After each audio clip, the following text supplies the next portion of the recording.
Joining us in our studio, PJ Crowley, former U.S. State Department spokesperson. Mr. Crowley is also a professor at George Washington University. I'm going to call you PJ, not Mr. Crowley, if that's okay. Fine.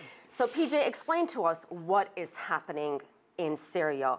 What exactly are the Russians hitting? Moscow says one thing, Washington says another. Your take on it? Well, it could be both. President Putin said that they have joined the coalition against the Islamic State. They might well be doing part of that, but they're going beyond that. At heart, there's a different interpretation about what this conflict is about and what the solution is.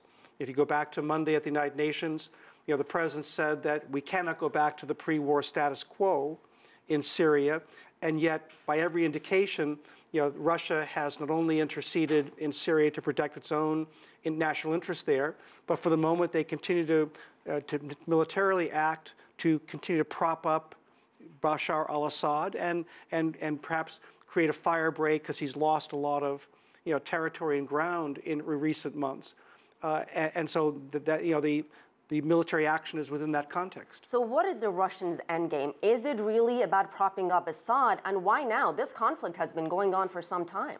Well, Russia is resisting moving towards the endgame. I think from a U.S. standpoint, there's a recognition that ultimately Bashar al-Assad cannot survive in the position that he was in, say, in 2010. He could well survive and control a portion of Syria, but he can't resume control of the country of Syria as we understand it. The critical juncture here, which I don't think we've reached yet, is whether Russia and Iran, major supporters of Bashar al-Assad, can envision a future Syria without Assad in power. That's ultimately where this is going to go inevitably, but the question is how long before we get there and how much damage to Syria along that path. So when you talk to the Russians, they've questioned the logic of trying to topple Assad. They say, look what happened in Iraq. Look what happened in Libya. Those are not exactly great examples. PJ, do they have a point here? I think they probably had a point in 2011. I think 4 years later, they don't. And the weakness in the Russian position is they label all opposition under one label, terrorist. And certainly some of them are, the Islamic State, al-Nusra Front, others. But in the mix, there's also a genuine Syrian opposition, and Russia's very leery about setting the precedent of a leader removed through an armed resistance.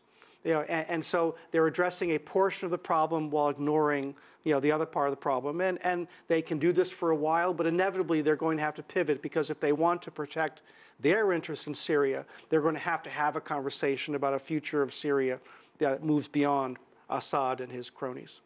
And what do you think about Pentagon's program to train and equip Syrian fighters? There's been a lot of talk about this expensive program, $500 million, PJ, yet only a handful of fighters?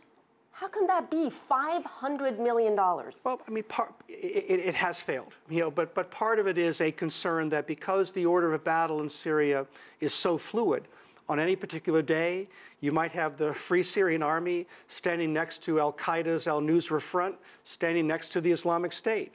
And if you provide support to this group, that support could bleed over, into other groups. You had a situation where those who had been trained and equipped surrendered their material, to an intermediary for al-Qaeda. This is the nature of the challenge.